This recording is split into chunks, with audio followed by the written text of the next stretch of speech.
చాలా మందికి రోగాలు రావటానికి కారణం చెప్తాను. క్షమించకుండా ఉండడం, క్షమించకుండా కోపం, ద్వేషం, పగ, కుళ్ళు ఇవన్నీ పెట్టుకుంటే లేనిపోని రోగాలు వస్తాయి.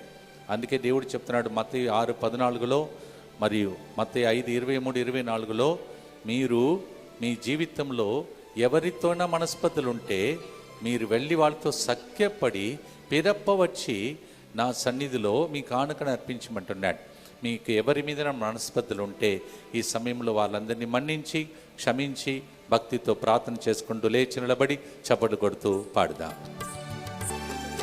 క్షమించలేని వేషముతో రోగినైతినయ్యా, క్షమించలేక దోషములతో రోగినైతినయ్యా, క్షమించే వరమిచ్చి స్వస్థపరచి బాగు చేయుమయ్యా.